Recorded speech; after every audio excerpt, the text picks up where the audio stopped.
Welcome everybody to another episode of the Odd and basically we've just, yesterday seen Black Widow for the first time after, 15 months of it being delayed? Something like that. Quite a long wait for this film to finally come out.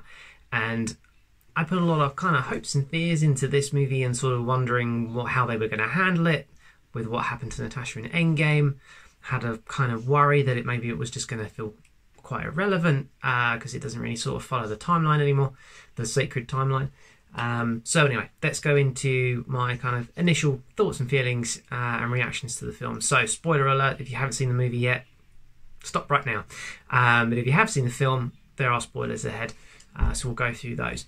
And we'll start right at the beginning of the film when we see really the sort of childhood story of Natasha and her sister Yelena growing up as kids, and some very interesting kind of insights into the way that they were brought up, which was basically like a kind of fake family with these mum and dad who were like spies, Russian spies, and the fact that eventually there was going to come this time where Natasha and Yelena were going to get handed over to the Red Room to be trained to be these sort of super deadly assassins, and that is exactly what happens. They do end up getting caught up. They have to flee from America, Ohio, where they're being brought up, and then they end up going back to the Red Room. And of course, Natasha goes through the scenes that we first saw back in the Age of Ultron when she had that sort of flashback moment.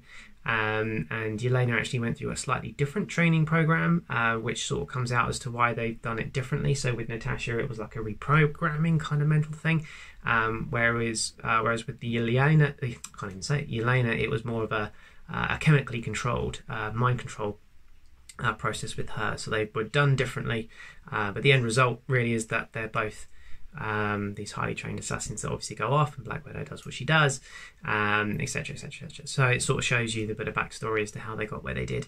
And I thought actually that when the sort of initial kind of opening credits happen, it felt like it was quite a dark tone to the film, and it had a very sort of spy thriller feel to it, very kind of Bourne Identity sort of vibes I got, and a little bit dark. It's really a story in some respect of child trafficking and that kind of thing, so it's got quite a dark undertone to it, even though there's no real sort of gore or violence or anything like that for the film, but there's certainly that tone to it that's going on under the surface, which is quite dark if you look at it from some perspectives. But overall it's good because it just makes it really gripping, makes it stand out from the rest of the Marvel movies, and you can certainly take it very, very seriously. And it had a kind of Captain America Winter Soldier sort of feel to it in some ways, but less politically motivated, as opposed to, as I say, like a Bourne film, where it's a proper spy thriller. So as we go into sort of like the modern era, or the setting of the movie, I should say, it takes place after the events of Civil War, as we know. But actually, in hindsight, it's probably the perfect setting for her to have a solo movie, because it meant that she didn't have to or couldn't rely on any of her Avengers teammates or anything like that. She couldn't rely on Hawkeye or Steve or Tony or any of those guys, because obviously the Avengers have all fallen out. Civil War has taken place. Most of them are locked up.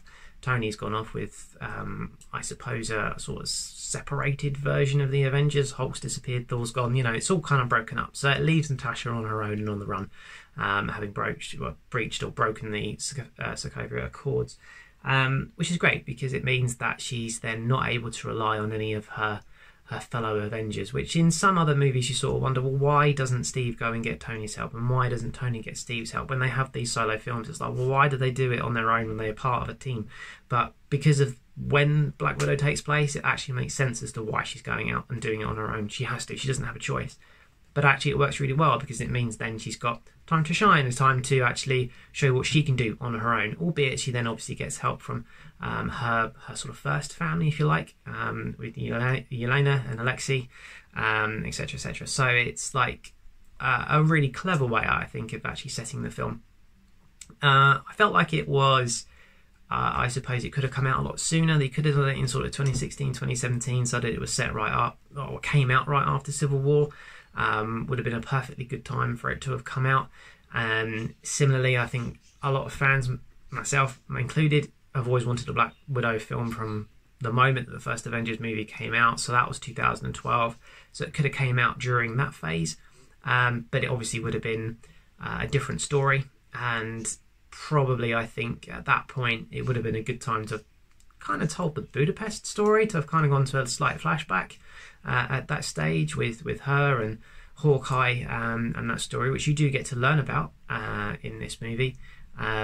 So overall, yeah, I think the setting of it and the timing of it was absolutely fine. One of my biggest fears was that it would feel really irrelevant because the events of Civil War don't really matter now that we're past Endgame and we're into Phase 4. So what happened in Phase 3, or the beginning of Phase 3 all those years ago, doesn't really have much relevance. But actually, it kind of does, because as you see in the after credits scene, we're now getting Valentina, something, whatever, blah, blah, blah, blah, blah, her name is. I'm just going to call her Val. Turns up and tries to recruit Yelena, and she's the same woman that we have seen trying to recruit US Agent at the end of Falcon and the Winter Soldier. So she's there, and she's obviously picking out certain individuals to form part of the team. It's likely that it's going to be the Thunderbolts, or it could be a version of Dark Avengers, which would be brilliant if they could pull that together.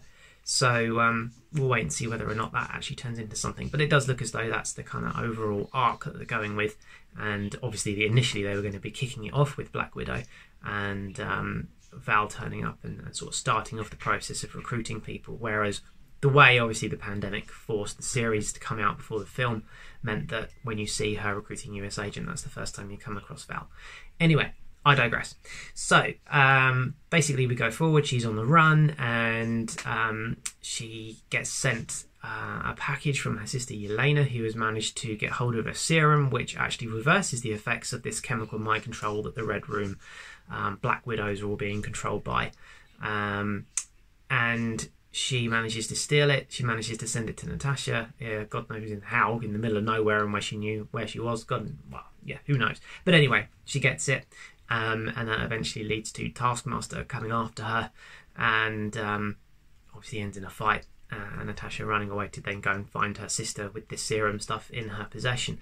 So Taskmaster was an interesting one. I think of the sort of fan reactions that I've seen to Black Widow, one of the biggest complaints has been that Taskmaster is nothing like what he is in the comics. In fact, it's not even a he, it's a she. It's Dreykov's daughter, who you first see get referenced, or first hear get referenced in the first Avengers movie way back in 2012. So, you know, we're, what, 8, 9, 10 years later, and they're still referring back to that, which I think is brilliant. I love that.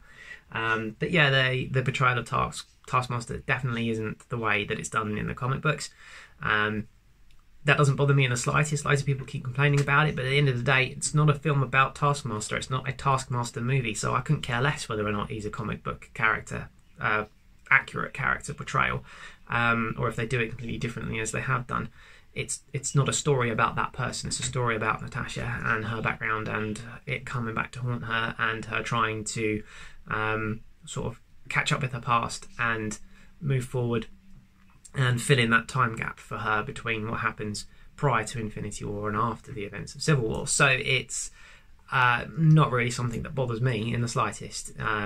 Taskmaster, if they were going to do it comic book accurate, they could go back and sort of I suppose update the character in some way. I mean, you could have various versions of Taskmaster throughout. There's no reason why you would only have one. You could have more than one. Don't really see why that would be a problem. So at the end of the day, a multiverse is coming. So whatever scenario you want is out there somewhere in a multiverse. So if you would rather Taskmaster be more comic book accurate, well, somewhere in the multiverse is a version of him which is the comic book accurate character. So it doesn't really bother me in the slightest, but that's just one thing that I've seen some people had a bit of a problem with. Yeah, as I say, it doesn't really bother me at all. So anyway, Natasha then goes and finds Yelena, and then it's all about basically bringing down the Red Room. Dreykov is still alive. He wasn't killed as Natasha thought she had done all those years ago.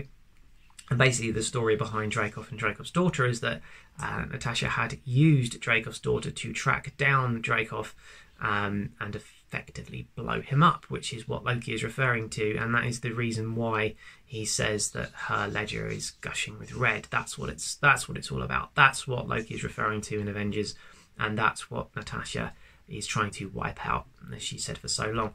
Now, I always assumed that in Endgame it was a case of her wanting to sacrifice herself to save everybody to wipe out her ledger. But in actual fact, I think she'd already done that because of the events of her solo film. So what does she die for in Endgame? Well, ultimately it's to save not just one family, but two. Her Avengers family and everybody that she cares for in the team, Hawkeye especially, but also you go back and actually you find that she has this other second family, her first family, an actual, mum figure and a dad figure and a sister. And you can kind of make sense of it. That's they're not just trying to undo the gushing red ledger. It's actually her trying to save not just one but two families, and it makes sense as to why she was so prepared and so willing to die for them and save them. And I felt quite justified in some ways that at the end of Endgame you actually see that she has a gravestone, and that her sister then Yelena is going to mourn her, and it kind of felt good. It felt right. It felt like a good bit of closure for Black Widow fans, that they've then got a little kind of bit of respect being shown to her towards her character, and that she has family and that there are people that will miss her. Because at the end of Endgame it was all about Tony. No one ever had a funeral for Natasha. Nobody really mourned her other than for one very short scene where they're all crying when they find out that she's died, and then they move on. So it kind of felt that she never got a proper send-off, and I was very pleased with the way they handled that in the post-credit scene, and that she does have a memorial. She did presumably have some sort of service, and she does have mourners and people that miss her and family and what have you. So I was actually really pleased to see that, and I suppose that was one of the fears that I had going into the film, that after what had happened in Endgame, it kind of always left a bit of a bitter taste in my mouth as to the way they handled her death, and that Tony got so much more attention and she didn't. So I kind of wanted there to be something in this film that made it feel better, and it did deliver with that. It delivered purely with that scene, if nothing else, and also making a bit more sense of her background and her story. So yeah, I was really pleased, really happy with that. And as her movie goes on, she then finds her sister, has another battle with Taskmaster, etc., and then ends up meeting back again with her family, Alexei being Red Guardian, and Melina, I think it is, who's her sort of mum. They're not blood family. As I say, it was always like a sort of fake family. They were there as undercover spies in America, but certainly for Yelena, she says it felt real. It was real to her, and I think really it was real to all of them. They just don't initially want to admit it, especially Natasha. But by the end of the film, they are coming to terms with the fact that they always felt that was their proper family, and that they really did care for each other. So it's kind of nice that Natasha had that, I think, before her eventual demise. So I liked it. I loved that bit. I thought that was a great film. And so anyway, the family then get back together and they reminisce, and there's lots of fallings out. It happens with families.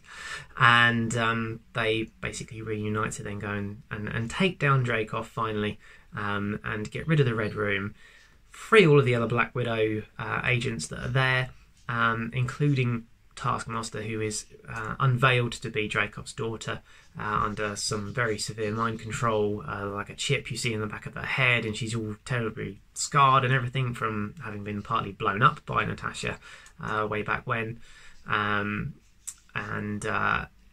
Yeah, I suppose maybe I was a little bit disappointed by the reveal of Taskmaster being that character, because in the trailers you obviously never got to see who was behind the mask, and you kind of always theorised as to who it was going to be, and that the reason why they were holding back was probably because it was going to be some major character.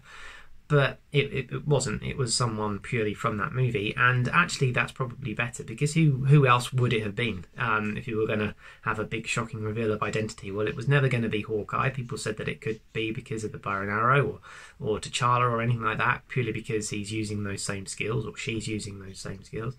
But it was never going to be that, really. It was never going to be. It was always going to be an original character, let's be honest. It wasn't always going to be that way. So overall, yeah, absolutely brilliant. Obviously they then go, they destroy the Red Room, etc, blah blah blah blah blah, on and on it goes. I've said etc a lot, don't know why. Anyway, so the only, I suppose, downside I thought to the movie was at the very end, once they've taken down the Red Room, they've got rid of Dreykov, they've rescued all the Black Widows, including Taskmaster, and they all fly away. Natasha kind of stays behind to create, I suppose, a distraction. All of the heroes, including Yelena, then will fly away, just as Thunderbolt Ross turns up with loads of SUVs. They finally tracked down Natasha and they're surrounding her. Now, you don't get to see how Natasha gets out of that situation, and that's probably my one and only kind of gripe out of the film, is that there's no explanation. You don't see it. You just see her standing there waiting for them as there are like 20 or more SUVs heading straight for her to presumably arrest her. So does she broker some sort of deal with Ross? Does she come up with an arrangement? Does she fight her way out? Does she just get captured and then escape? Who knows? There's a great big missing chunk of story there, because it jumps straight from the SUVs rolling up to arrest her to then 2 weeks later she's got blonde hair and is getting a Quinjet from her friend to go fly off and rescue her Avenger friends out of prison, presumably with Steve, to get them out of the raft. So that was kind of a bit of a downer, because as I'm watching it I was like, oh right, okay, we're just gonna make that bit up in our heads. I've since read that what the director has said is that she didn't want to overload the audience with too much action. You just had a major sort of action fight sequence in destroying the Red Room and Dreykov and what have you, and now you've got to kind of do all over again. So they didn't want to exhaust the audience with too much action all in one go. I'm not really sure if I buy that, because now there's just this great big hole in the story and I don't really see how that's better. So unless they're planning to actually reveal that at a later stage, they've done it on purpose. They deliberately didn't tell that part of the story, but it's a part of the story that then leaves a huge question mark. You can be pretty confident that Scarlett Johansson's not going to come back and play Black Widow again, certainly not for a long time, if at all ever. So I highly doubt that we'll see that scene, which I think would be a great shame. So yeah, I'd like to know. It really doesn't make a lot of sense to me as to why they've left that blank, unless they were going to tell that story at some other stage, but I just don't see that happening. So to me it's a bit of a hole. But there we go. She does somehow get away, and then 2 weeks later you see her with her short blonde hair and acquiring a Quinjet to go and rescue Avengers out of the raft with Steve. So Steve, you don't see Steve, but you obviously know from what happened in previous films that that's what they do. So, and then obviously it leads into Infinity War, set a couple of years later. So yeah, overall, I really liked it. I was really apprehensive for this film. I wondered if the sort of delay of 15 months or however long it was for this film to finally come out would mean that by the time it did, Phase 4 was already well underway, with 3 now series under our belts on Disney+. So we're quite some way into Phase 4, and that this movie would feel very irrelevant as a result of that. I don't think it did, mostly because of the end credit scene, but no, I was really pleased with the way that they did it, because you, as I say, you're right into the depths of Phase 4 now. Do you really want to jump back to the very beginning of Phase 3 and tell a story that's set back then? But it makes a lot of sense, and as a Black Widow fan, above all else, it was just great for her to finally have that solo movie, and I think it came out just at the right time. I don't think they should have waited any longer. I'm glad they released it when they did, because it probably could have felt a bit irrelevant if they had left it any later, so I'm just glad they finally did it. So yeah, I'm really pleased with it, really happy with it. Was, as I say, very apprehensive that I was going to feel a bit flat or disappointed with it somehow, but no, it's great. Would I have liked a trilogy? Because this is something someone else has said to me, is that they would have preferred Black Widow to have a trilogy of solo movies. Well, in an ideal world, yes, of course, I'm a huge Black Widow fan, so obviously I would like for there to have been, or to be, more movies for that character. But I don't think it takes away from how good this one film is. As I said, I'd like to have seen a Budapest film with Hawkeye. That's obviously not going to happen. But at least we get some closure as to what that was and what it means. So that was really cool. And then obviously, you know, the Red Room and everything else, and finally getting a lot of those questions answered was great. And the ties into lots of other films. Lots of other films were referenced. Some of the things that Scarlett says, like, thank you for your cooperation at the end, is obviously a tie-in again to the first Avengers movie. There's loads of other little nods and references to other films. So it does feel connected, and it feels very relevant because of it, and still a part of it. So to me, it's kind of a bridge movie between phases 3 and 4, which I think was always the intention for it to be anyway. So yeah, go see it. Go see it again. We went to the cinema to see it, and I think that was the only strange thing, was being back in a cinema screen, but very, very happy that we did that. But obviously you don't have to do that. You can watch it on Disney Plus. I'm probably going to do that as well. It is good enough to see it a few times over. And yeah, I rate this really, really highly. It's probably up there with Captain America Winter Soldier for me, which was my #1 Marvel movie, along with Avengers Assemble and the first Guardians film. This is right up there with those. I enjoyed it that much, mostly because it's got that spy thriller element to it. A load of action sequences. The humour was fantastic as well. It was really on point. Florence Pugh does an amazing job as Yelena. Really, really funny. A great character. I can't wait to see more of her in the Hawkeye series that's coming up. And I suppose one question I have at the moment is, how's that going to play out? Because when Val turns up, the reason why she's there to try and recruit Yelena, she offers Clint basically on a plate and says, this is the guy that killed your sister. Now, I don't really see what's in it for her as such. I don't think she gains anything from Hawkeye being killed by Yelena, other than that Yelena then is basically going to be working for her. This is what I can do for you, is offer you Hawkeye to get revenge. Now, obviously, Hawkeye didn't actually kill Natasha, but Yelena doesn't know that at this stage. So really looking forward to the Hawkeye series now, because it sets that up really, really well. And hopefully we'll see something coming along with, as I say, the Dark Avengers or the Thunderbolts will tie in, and it all comes back to this movie, this Black Widow movie. So it's a great, great starting point for Phase 4, I think.